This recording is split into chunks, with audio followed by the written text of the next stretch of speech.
Muy buenas noches a todos, que el Señor les bendiga, que hayan tenido un lindo día de bendición, de cumplimientos, de frutos de bendición para sus vidas. Hoy vamos a hablar del Salmo número 73, que se refiere a una situación que nos pasa a todos los creyentes en algún momento de nuestras vidas y que es parte de nuestro proceso de maduración y de entendimiento.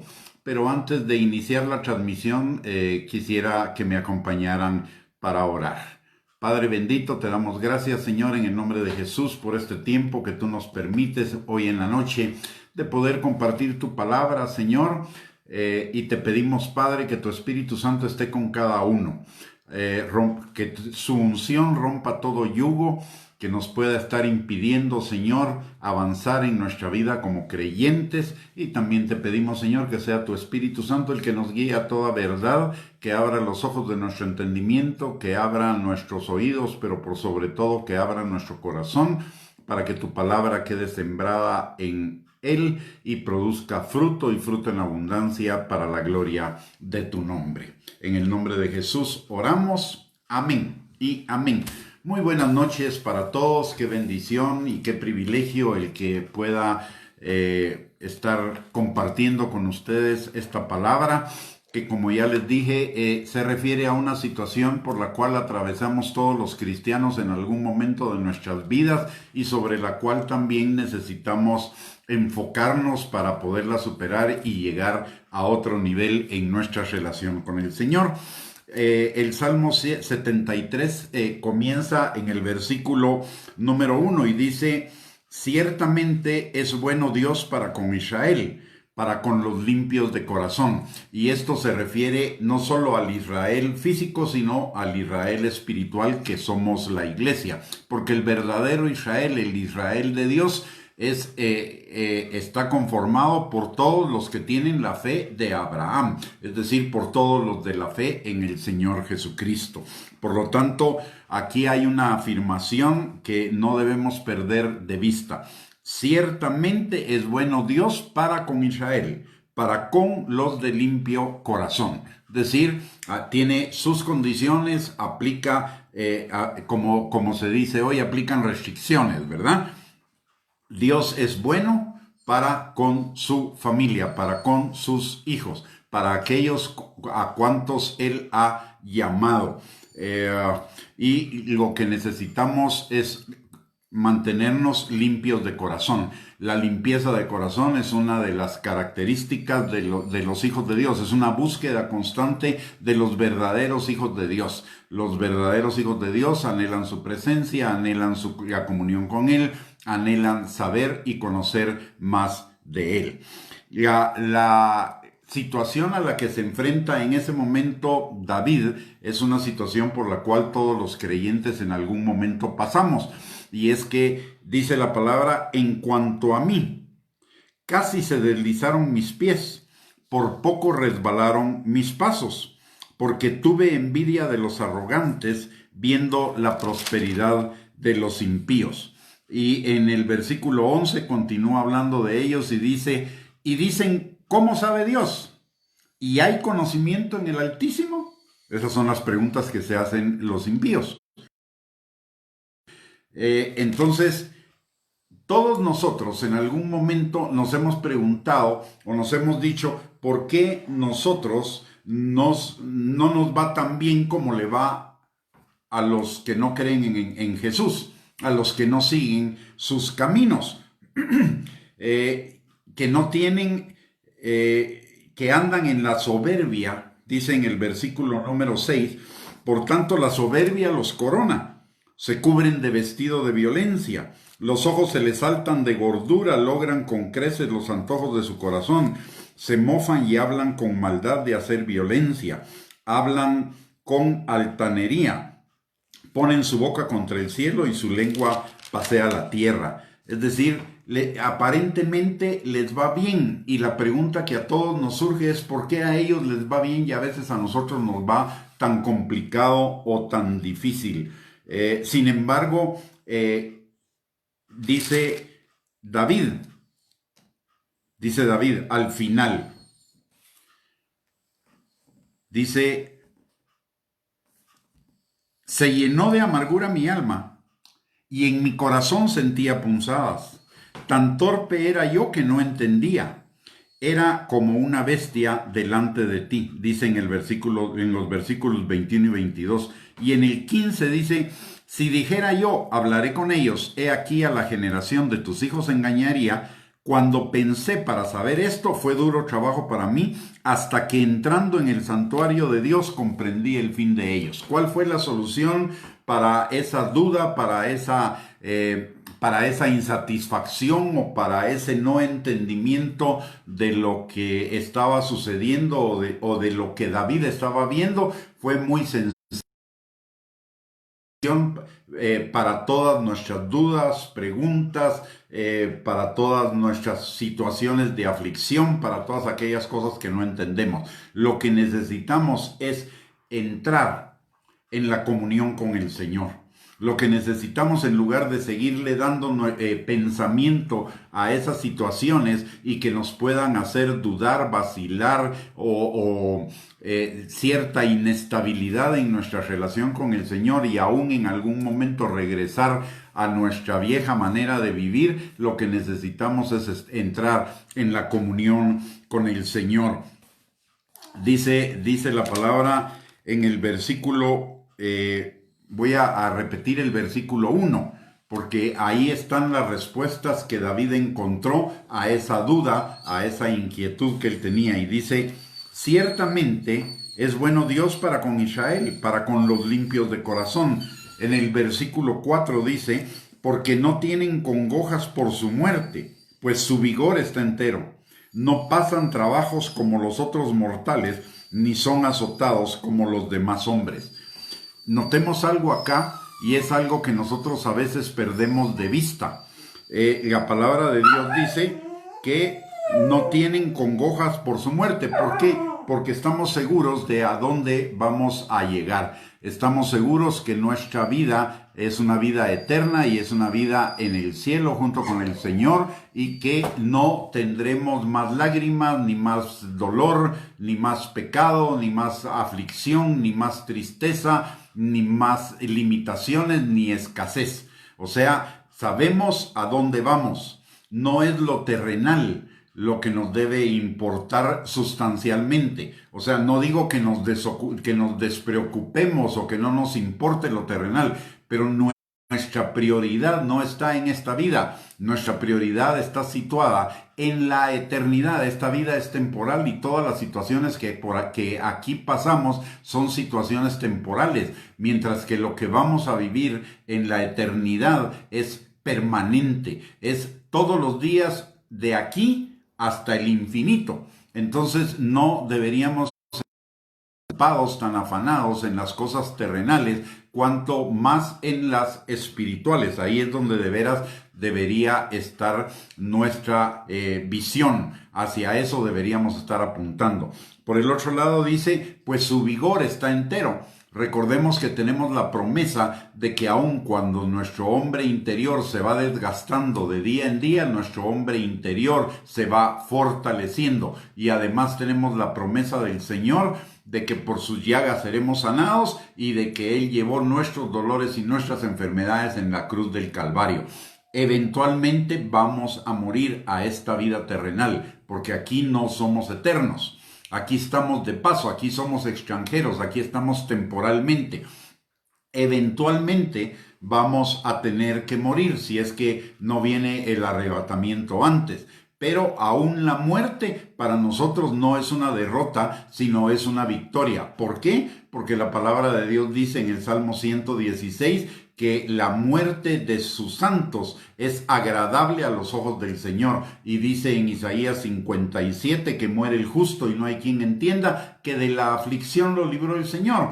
Entonces tampoco tenemos que tener temor a ese momento de la muerte. ¿Por qué? Porque es un momento de victoria y es un momento en el cual el Señor nos va a ayudar para pasarlo de la mejor manera posible. Lo segundo que dice es que no pasan trabajos como los otros mortales, ni son azotados como los demás hombres. Y este es un punto importante que debemos tomar en cuenta. Es que vamos a pasar por los mismos problemas que tiene el mundo. O sea, estamos pasando por la situación del COVID. Estamos pasando por una situación económica que está un poco complicada. Pasamos por en medio de situaciones a nuestro alrededor de violencia, de corrupción, de impunidad, en fin, de una serie de cosas. Pero, aún a pesar de esas situaciones, nuestra vida es mejor que la vida de los pecadores. Nuestra vida está en las manos del Señor. Él nos está cuidando y Él está trabajando en medio de esas circunstancias para que todo obre para bien de los que amamos a Dios. Entonces, Él tiene cuidado de nosotros. Esas situaciones, si bien nos pueden afectar temporalmente, le afectan como le afecta al mundo. Mire, el mundo vive en estrés, vive en aflicción, vive en angustia, vive en incertidumbre, mientras que nosotros nosotros podemos estar pensando que la situación de ellos es mucho mejor que la nuestra porque están en una mejor situación económica, etcétera, etcétera, etcétera. Pero lo que no sabemos es lo que está pasando en su interior, ese vacío tan terrible que ellos viven en su interior todos los días, familias destrozadas, vidas destrozadas, tienen dependientes de pastillas, dependientes de drogas, dependientes de un montón de cosas, con la ansiedad de que lo que tienen en este momento lo pueden perder. Nosotros solo vemos la parte externa, pero el verdadero problema de ellos está en la parte interna, mientras que con nosotros está al revés. Podemos estar, digamos, siendo afectados por las cosas externas, pero nuestro corazón está fuerte, nuestro corazón está confiado en el Señor, y eso es una grandísima ventaja. La palabra de Dios dice que bienaventurado el varón que no anda en consejo de malos, ni se sienta en silla de pecadores, ni anda en camino de escarnecedores, sino que en la ley de Jehová está su delicia, porque en ella medita de día y de noche, y entonces será como árbol plantado junto a corrientes de agua, que da su fruto a su tiempo y su hoja no cae. Por lo tanto, le va a ir bien. Aunque temporalmente las circunstancias externas parezcan que están mal, al final no solo está bien internamente porque está confiando en el Señor, sino que sabe que su vida es como la luz de la aurora que va en aumento hasta que el día es perfecto. Así que nos va a ir bien. Esa es una gran diferencia entre lo que vive el no creyente y lo que vive el creyente. Estamos enfrentados a las mismas circunstancias, pero nuestro corazón está diferente. Y cuando nuestro corazón está confiado en el Señor, tenemos la seguridad de que nos va a ir bien, aún en medio de las peores circunstancias. Y luego la palabra de Dios dice, y esta es la esperanza, ¿verdad?, que Él nos hará volver y que tendremos agua en abundancia. Eso habla de que vamos a regresar, aún en medio de circunstancias muy difíciles, vamos a regresar a una situación de bienestar y a una situación de abundancia para todo lo que necesitamos. No de riqueza quizá, pero sí a que vamos a tener nuestras necesidades suplidas en abundancia porque confiamos en el Señor. Hay una cosa acá que en el versículo 12 dice de lo que yo le hablaba hace un momentito respecto a toda esa situación que vive el no creyente en su corazón. Y es que dice que aún cuando el impío pueda alcanzar riquezas, vive turbado en su corazón, mientras que nosotros vivimos tranquilos. Y hay algo acá importante también que necesitamos ver en el versículo del 15 al 17. Dice, si dijera yo, hablaré con ellos, como ellos, he aquí a la generación de tus hijos engañaría. Cuando pensé para saber esto fue duro trabajo para mí, hasta que entrando en el santuario de Dios comprendí el fin de ellos. ¿Qué está diciendo el salmista en este pasaje? Lo que está diciendo es lo que nos pasa a cada uno de nosotros los creyentes cuando eventualmente nos apartamos del Señor y eventualmente tenemos la idea de regresar a las cosas pasadas, a las cosas del viejo hombre. El Espíritu Santo no nos va a dejar en paz. Hay dos cosas que no nos dejan en paz a nosotros los creyentes y que son una buena señal de si estamos verdaderamente en Cristo o no, si somos salvos o no. Y es que ni nuestra nueva naturaleza, ni el Espíritu Santo nos van a dejar en paz volviendo al mundo. Vamos a experimentar situaciones de dolor en nuestro corazón, de inquietud, vamos a sufrirla, mientras que el impío la pasa aparentemente bien en sus pecados. Si nosotros llegáramos a regresar, no la vamos a pasar nada bien. ¿Por qué? Porque ya no tenemos una naturaleza de pecado y la nueva naturaleza en nosotros aborrece el pecado. Y por el otro lado,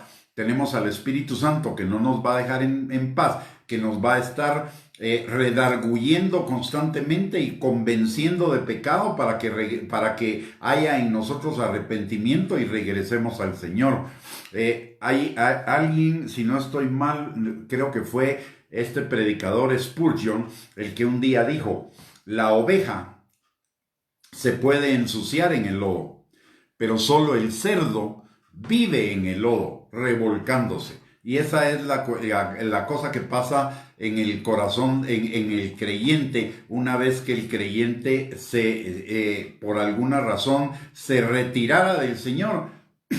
No va a poder vivir ahí. ¿Por qué? Porque ya no es su naturaleza. Esa fue nuestra vieja naturaleza que una vez se quedó que quedó muerta cuando nosotros venimos al Señor Jesucristo. Y aunque todavía tenemos algo de la manera de pensar de esa vieja naturaleza, ya nuestra naturaleza nueva rechaza y aborrece lo malo. Entonces el consejo es para si alguien estuviera pasando por esa situación, lo que necesita es volverse a Cristo, porque el Espíritu Santo no lo va a dejar en paz. Su nueva naturaleza y el Espíritu Santo no lo va a dejar pecar en paz. Es más, la palabra dice que el postrer estado de esa persona va a ser peor que el primero. Si cuando la primera vez el Señor nos sacó de la vida del mundo y nos sacó del hoyo de la desesperación, imagínense ahora qué profundidad va a ser el hoyo, va a ser mucho más grande. Entonces, no la idea de apartarnos del Señor de alguna manera porque estamos frustrados, porque los hermanitos no se portaron bien, porque nos falló el pastor, porque la iglesia no es lo que debería ser, porque al final algunas cosas de la palabra temporalmente todavía no me han funcionado y todas esas cosas me podrían decepcionar.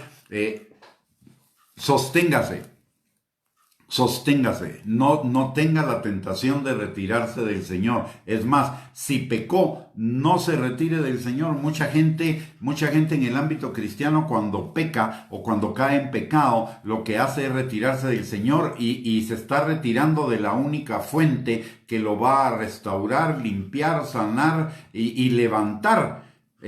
Y entonces se hunde cada vez más. No nos apartemos del Señor. La palabra del Señor dice: si alguno hubiere pecado, abogado tenemos para con Dios a Jesucristo, quien es nuestro abogado y es fiel y justo para perdonarnos y limpiarnos de toda maldad.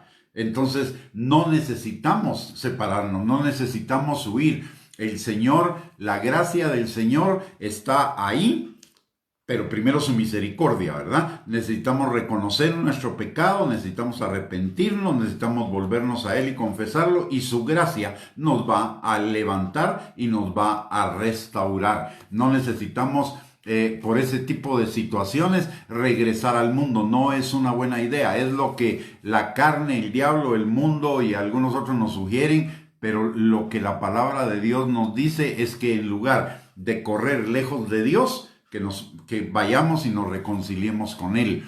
La palabra de Dios dice que nuestros pecados hacen división entre Dios y nosotros, pero no es porque Dios se aleje, es porque nosotros nos alejamos. Entonces nosotros deberíamos evitar que en esas situaciones de frustración, de desánimo, de desesperanza y aún de pecado, deberíamos evitar alejarnos del Señor y deberíamos buscar acercarnos más, así como lo hizo David cuando tenía sus dudas de fe, su incertidumbre respecto a la fe, cuando estaba cuestionando cosas de la fe y de la vida cristiana. Él dijo: hasta que entrando en el santuario de Dios comprendí el fin de ellos. Entonces necesitamos esa comunión con el Señor. Y mire, después dice en el versículo 18, después de comprendí el fin de ellos, dice: ciertamente los has puesto en deslizaderos a los que no creen en el Señor. En asolamientos los harás caer. ¿Cómo han sido asolados de repente? Perecieron, se consumieron de terrores. Como sueño del que despierta, así, Señor, cuando despertares, menospreciará su apariencia. Recordemos que la palabra de Dios dice que Dios está airado contra el impío todos los días de su vida. O sea, hay una consecuencia de la impiedad. Puede ser que no la veamos en lo externo porque solo vemos algunas cosas como carros lujosos, como buenas casas, viajes y todo lo que la gente que quiere dar una imagen de grandeza, de importancia, lo que sea, publica en las redes sociales. Pero esa es solo una fachada, porque el verdadero problema es lo que hay en su corazón y el verdadero problema es lo que van a cosechar de lo que hay en su corazón. Y recordemos algo acá que es bien importante y que pareciera que a la gente que hace mal a otros se le olvida. La palabra de Dios dice en el libro de Gálatas, en el capítulo número 6 y versículos número 7, dice: no os engañéis, Dios no puede ser burlado, porque todo lo que el hombre sembrare, eso también cosechará. ¿Qué significa esto? No es simplemente, yo hice y tal vez alguien me lo va a hacer. No, significa, recuérdese que una cosa es la siembra y otra cosa es la cosecha. Yo siembro un granito de maíz, pero cosecho por lo menos un elote. Y ese elote o una mazorca, y esa mazorca tiene por lo menos 200 o 300 granos por lo mínimo. O sea, sembré 3 granos de maíz. Me dio una milpa. Y de esos 3 granos de maíz y esa milpa que surgió, va a salir una mazorca que me va a dar 300 granos. O sea, la cosecha es mucho más allá de lo que yo sembré. Si yo hago mal, voy a cosechar ese mal con un añadido. Eso nos debería hacer o llevar a considerar qué es lo que estamos sembrando todos los días de nuestra vida. ¿Por qué? Porque más adelante la cosecha no es inmediata. Más adelante, si sembramos mal, vamos a cosechar mal. Y puedo ser que ya sea en ese momento muy espiritual, muy cristianito y que todo lo esté haciendo bien. Pero entonces me voy a preguntar, ¿y esto por qué me vino? Pero si yo también que estoy haciendo las cosas, si yo estoy siguiendo al Señor, estoy sirviendo al Señor, estoy buscando del Señor, ¿por qué me está viniendo esto? Recordemos, normalmente es una cosecha de algo que sembramos en el futuro. Si usted quiere saber cómo va a ser su futuro, dese cuenta de lo que está sembrando hoy. Si está sembrando bien, si está sembrando para el Espíritu, si está haciendo justicia, si está sembrando amor, paciencia, gozo, ese tipo de cosas en los demás, ese es nuestro futuro. Solo que corregido y aumentado, porque va a ser una cosecha aumentada de lo que sembramos. Pero si estamos haciendo mal, también eso ahí nos está indicando cuál es el futuro que vamos a tener más adelante. Nuestra siembra de hoy determina nuestra cosecha de futuro. Y lo que hoy estamos cosechando es resultado de lo que sembramos en el pasado. Algunos piensan que pueden pecar porque no están recibiendo ninguna cosecha en este momento. No se le olvide, la cosecha viene después, pero de que viene, viene, porque la palabra de Dios dice que mientras existan el cielo y la tierra, esa ley no pasará, la ley de la siembra y la cosecha. Así que usted tampoco necesita vengarse si alguien le hizo daño, si alguien le falló, si alguien abusó de usted, si a alguien le hizo algún mal. Tranquilo, siéntese a esperar. No necesita vengarse, no necesita guardar odio en su corazón, resentimiento, falta de perdón, nada de eso. No necesita hacer absolutamente nada. Solo siéntese y espere, porque lo que la persona sembró lo va a cosechar más adelante. Por eso el Señor dice, no se venguen ustedes mismos, mía es la venganza. ¿Ya? Y aún ahí ni siquiera el Señor necesita vengarse. ¿Por qué? Porque ya puso en práctica, Él ya estableció una ley, y la ley es el que siembra, cosecha. Entonces, tranquilo, lo que nosotros necesitamos hacer es perdonar, levantarnos, seguir hacia adelante, sembrando bien, y tarde o temprano veremos la cosecha de los que hicieron mal. Así que vamos hacia adelante, vamos hacia lo mejor del Señor. ¿Ok? Luego la palabra de Dios dice, mire esto hermoso. Después de que David estuvo en esas situaciones de incertidumbre, de duda, en esas situaciones de que su fe estuvo vacilante, y después de que se mete con el Señor y en la comunión con el Señor, mire lo que termina diciendo en el Salmo 73, en el versículo 23. Dice, con todo, yo siempre estuve contigo. Me tomaste de la mano derecha. Me has guiado según tu consejo. Y después me recibirás en gloria. ¿A quién tengo yo en los cielos sino a ti? Y fuera de ti, nada deseo en la tierra. Mi carne y mi corazón desfallecen, mas la roca de mi corazón y mi porción es Dios para siempre. Y en el 28 dice, pero en cuanto a mí, el acercarme a Dios es el bien. He puesto en Jehová el Señor mi esperanza, para contar todas tus obras. ¿Qué significa esto? Voy a compartirle de los primeros dos versículos, del 23 y el 24. Dice, con todo, yo siempre estuve contigo. Me tomaste de la mano derecha. Me has guiado según tu consejo. Y después me recibirás en gloria. ¿Qué significa esto? Mire, en el momento en el que estamos pasando las dificultades, nos parece el momento más horrible de nuestra vida. Nos parece un momento terrible, un momento doloroso, un momento de mucha incertidumbre, frustración, lo que sea. Cuando estamos en medio de una situación terrible, nuestro estado de ánimo tiende a ponerse terrible y entramos en esas dudas y en esas vacilaciones como las que entró David. Pero ¿qué es lo que pasa?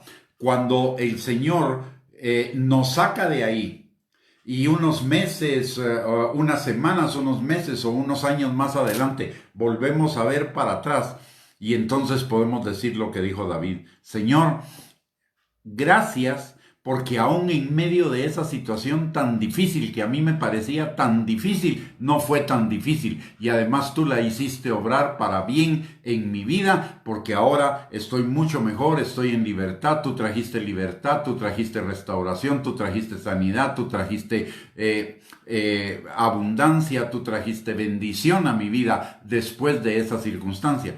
Mire, todos hemos pasado situaciones en las cuales sentimos que nos hundimos. Sentimos que las circunstancias y las situaciones nos tragan.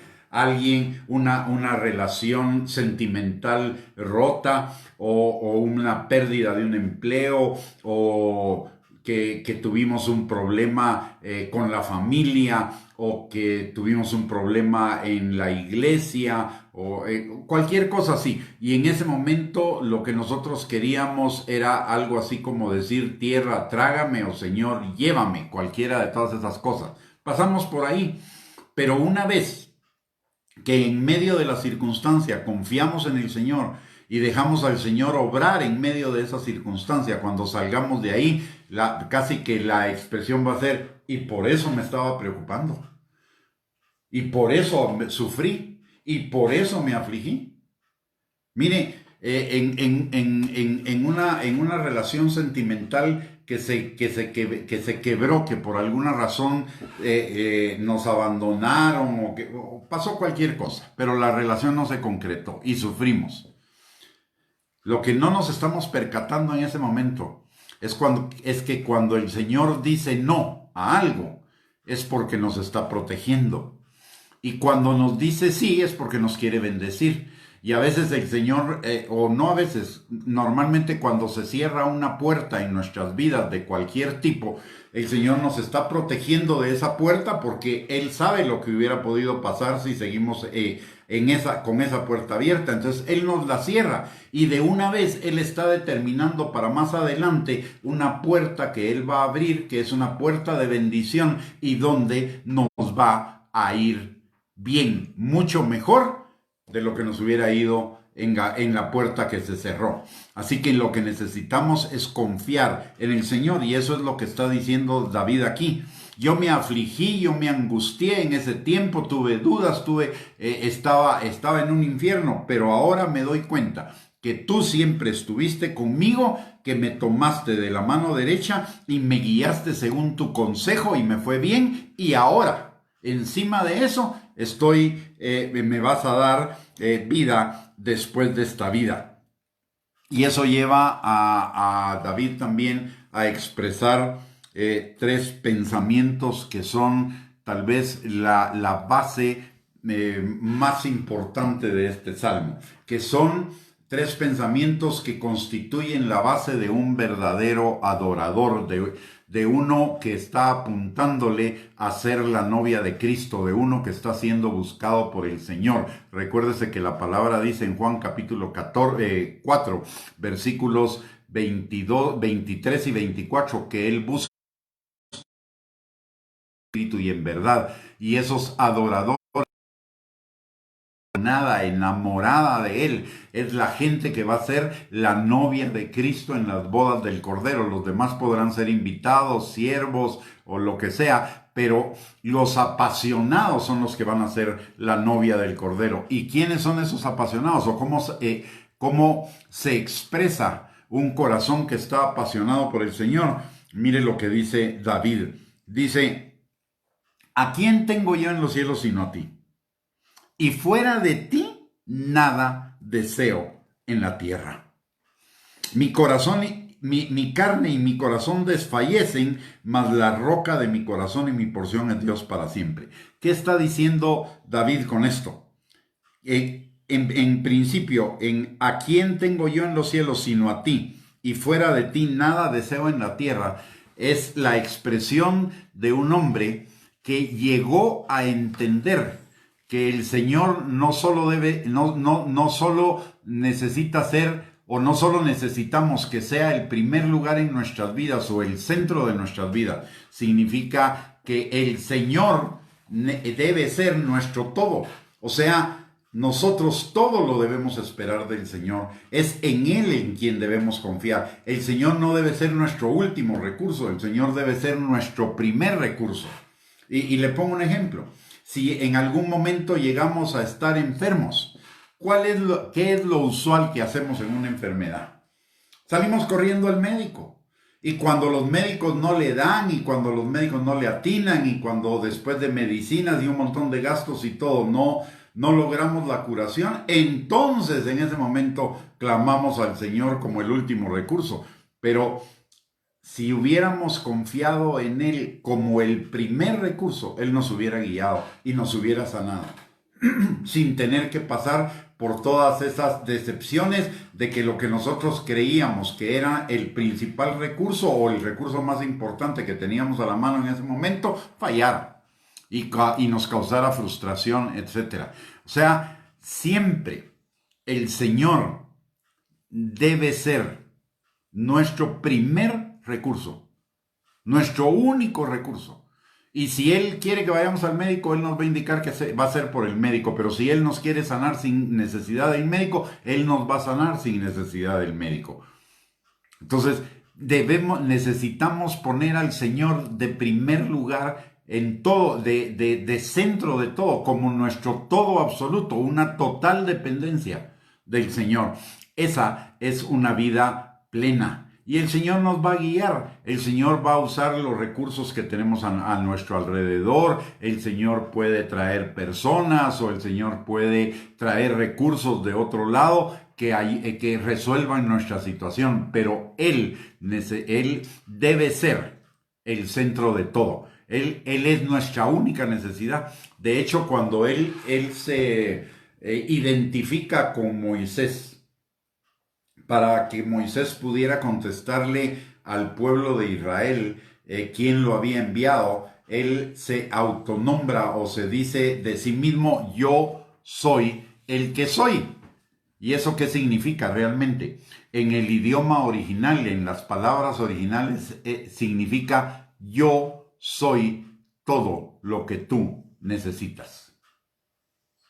Yo soy todo lo que tú necesitas.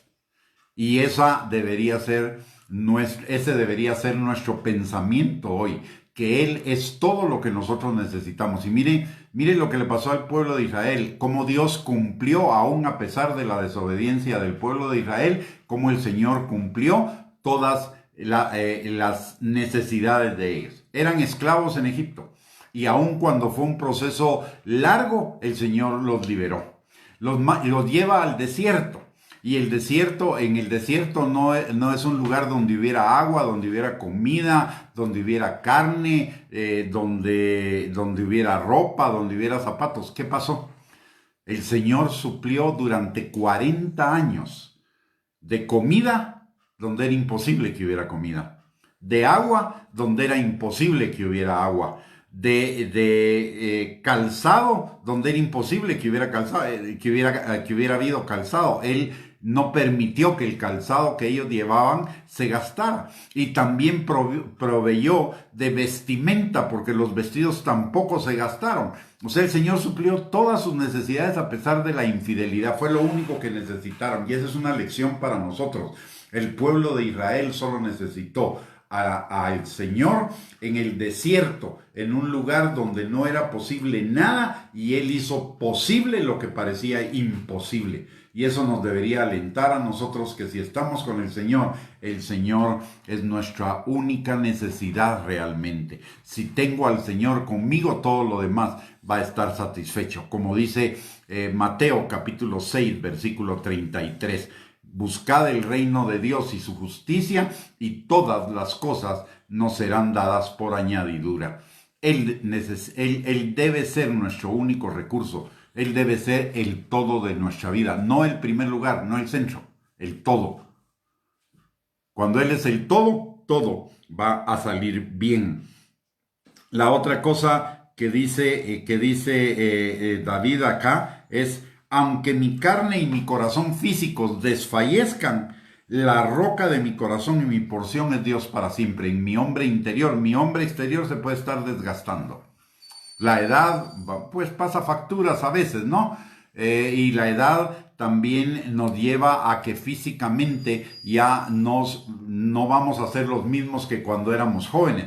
Pero hay una cosa que es muchísimo más importante en la edad adulta que no tenemos en la juventud, y es la sabiduría, la experiencia, el entendimiento, el consejo. Principalmente si tenemos la palabra de Dios en nuestro corazón. Eso es muchísimo más importante. La palabra de Dios dice que la sabiduría es mucho mejor que el oro y las riquezas. ¿Por qué? Porque el oro compra cosas, pero la sabiduría en nuestro corazón produce una vida en abundancia, y además produce no solo la paz interior, sino el bienestar exterior. Cuando estamos bien en nuestro corazón, las cosas afuera nos van a salir bien. Entonces, lo que necesitamos es fortalecernos en el Señor y en el poder de su fuerza, fortalecer nuestro hombre interior, no las cosas externas. Finalmente, lo que dice el versículo 28, y con eso vamos a terminar, dice: pero en cuanto a mí, el acercarme a Dios es el bien. He puesto en Jehová el Señor mi esperanza para contar todas sus obras. En cuanto a mí, el acercarme a Dios es el bien. En Dios está el bien de todas las cosas. En el Señor está el bien, el bienestar, está la paz, está el gozo, está el amor, está la paciencia, la benignidad, la bondad, la prosperidad, todas las cosas que realmente son la esencia de la vida. Mire, la esencia de la vida no es un trabajo, la esencia de la vida no son las cosas materiales, la esencia de la vida no es la diversión, la esencia de la vida no es ni la fama ni el reconocimiento de los demás. La esencia de la vida es tener un corazón en paz, es tener un corazón que tenga paz con Dios, que tenga paz consigo mismo y que tenga paz con los demás. Esa es la verdadera esencia de la vida, y esa esencia de la vida solo la encontramos en el Señor. Todo lo demás son escapes, porque todo lo demás sirven para llenar temporalmente el corazón, pero si nosotros tenemos al Señor en nuestro corazón, no solo vamos a tener lleno el corazón temporal, lo vamos a tener lleno para siempre. Va a rebosar de bienestar. Mire, ¿qué es más importante? ¿Tener un carro nuevo o tener amor en la familia y tener paz? Claro, lo mejor sería tener las dos cosas, pero si tengo que escoger entre un carro nuevo o una familia donde hay amor, donde hay paz, donde hay gozo, ¿qué preferiríamos? ¿El carro o el amor? El amor, por supuesto. ¿Por qué? Porque el amor es lo esencial. El carro, bueno, puedo conseguir moto o puedo conseguir un carrito menos nuevo, está bien, pero no puedo conseguirme una familia nueva, o no debería conseguirme una familia nueva, sería un error. Es las verdaderas cosas, las cosas que hacen esenciales la vida, las cosas que hacen verdaderamente valiosa la vida, son las cosas del corazón, y esas solo Dios las puede llenar. Así que la invitación en esta noche del Salmo 73 es: busquemos a Dios de todo nuestro corazón, busquemos al Señor con todas nuestras fuerzas. El mandamiento más importante de la ley: amarás al Señor tu Dios con todo. Cuando hagamos eso, vamos a experimentar una libertad, un gozo, una calidad de vida que nunca antes hemos experimentado. Así que la invitación es poner al Señor como el todo de nuestra vida y buscarlo lo más que podamos, en cualquier lugar, en cualquier momento, donde sea. La Biblia dice que oremos sin cesar. La Biblia dice que meditemos en la palabra de día y de noche, que demos gracias a Dios en todo, que todo lo hagamos para la gloria de Dios. Y eso significa que ya sea en el trabajo, en la casa, en la universidad, en el bus, en el carro, donde sea, es un tiempo para estar en comunión con Él, tener esa dirección de Él. Él siempre está a la par nuestra, esperando el momento en el cual nosotros nos conectemos con Él, y entonces Él nos va a dar la sabiduría que necesitamos, el consejo que necesitamos, la paz que necesitamos en el trabajo, en los estudios, en cualquiera de nuestras actividades, si lo ponemos a Él como el todo de nuestra vida. Muy bien, mis amados hermanos, que el Señor les bendiga. Hemos llegado al final de esta transmisión. No se salga todavía, porque vamos a orar. Solo dos cositas. La primera es: si esta enseñanza ha sido de bendición para usted, compártala con sus contactos en las redes sociales. Háganos el favor de bendecir la vida de otros a través de esta transmisión. Y si usted quisiera acceder a más enseñanzas que de la palabra, que exhorten, consuelen y edifiquen su vida, por favor suscríbase a nuestro canal de YouTube a nombre de Gustavo Bianchi. Ahí va a encontrar una buenísima cantidad de enseñanzas, muchas de ellas con el bosquejo, para que usted le dé seguimiento a la prédica y la pueda aprovechar más. Recordemos que la palabra de Dios dice que la fe viene por el oír y el oír continuamente la palabra de Dios. Y Pablo decía, no me canso de enseñarles las mismas cosas porque son para su bendición y para su beneficio. Así que, mis amados, antes de terminar la transmisión y después de esas dos observaciones, quisiera que me acompañaran para que oremos por nosotros y por nuestras familias y así despedir la transmisión. Padre, te damos gracias, Señor, en el nombre de Jesús por esta noche, por el privilegio que tú nos das, Señor, de compartir tu palabra. Gracias, Señor, por la bendición de que mis hermanos, Señor, se sintonicen, Padre, para poder escuchar esto. Qué privilegio, Señor, el que tengo de parte tuya de poder compartir tu palabra con ellos, dando de gracia lo que de gracia me has dado tú a mí, Señor. Padre, en el nombre de Jesús te agradecemos, Señor, porque aún en los momentos en los cuales no hemos sido conscientes de tu presencia en nuestras vidas, tú has estado ahí, Señor. Aún en los momentos más difíciles, sin darnos cuenta, tú has estado consolándonos, fortaleciéndonos, preparando las circunstancias, Señor, para sacarnos de ese hoyo, Padre. Y hoy podemos decir, hasta aquí tú nos ayudaste, tú eres nuestro Ebenezer, nuestra roca de ayuda, Padre. Gracias, Señor, en el nombre de Jesús por ello.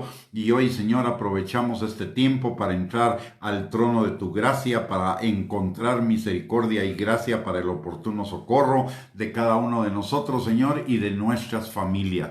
Te pedimos, Padre, que tú sanes al que está enfermo, restaures al que está quebrantado, liberte, Señor, al que está cautivo en cadenas de opresión o en cárceles, Señor, cautividades de las tinieblas, Padre.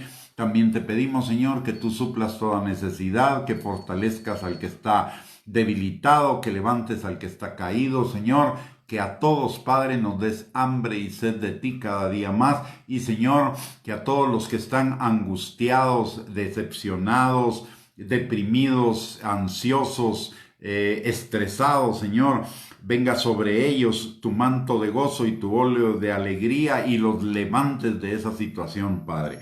También, Señor, en esta noche te pedimos que a todos y cada uno de nosotros nos des un descanso reparador, nos des lindos sueños y que repongan nuestras energías para que el día de mañana, Señor, podamos enfrentar nuestras actividades con bendición. Padre, también aprovechamos en esta hora para darte gracias, Señor, por ese amainamiento de esa tormenta que estaba pronosticada, que entraría como un huracán a Guatemala, Señor, y que sin embargo se degradó a una depresión tropical. Te pedimos también, Señor, que tú que comenzaste esa buena obra, termine, Señor, deshaciendo esa depresión tropical y que los daños, Señor, sean mínimos. En el nombre poderoso de Cristo Jesús te lo pedimos, Señor. Te damos gracias y te damos a ti toda la gloria, toda la honra y toda la alabanza en el nombre de Jesús. Amén y amén. Que tengan una linda noche, un abrazo para todos y los esperamos mañana. Solo que quiero hacer una observación. Mañana no vamos a tener una transmisión a las 8 porque voy a participar en un congreso a las 6 de la tarde. Entonces, creo que la hora de inicio del congreso es las 6:15. Entonces, si ustedes me dieran el privilegio de sintonizarnos a esa hora para una enseñanza que es acerca de liderazgo en medio de estos tiempos. Así que los invitamos. De todos modos, vamos a subir la invitación a la página el día de mañana para que se puedan enterar de los detalles, y si nos quieren sintonizar, pues será un privilegio para nosotros. Que el Señor me les bendiga, que tengan una linda noche y esperamos encontrarnos el día de mañana en esta transmisión, y si no, sería el lunes a las 8 de la noche nuevamente para compartir una palabra de exhortación, de edificación y de consolación para cada uno de nosotros. Que el Señor les bendiga, un abrazo para todos, que tengan una linda noche. Bendición.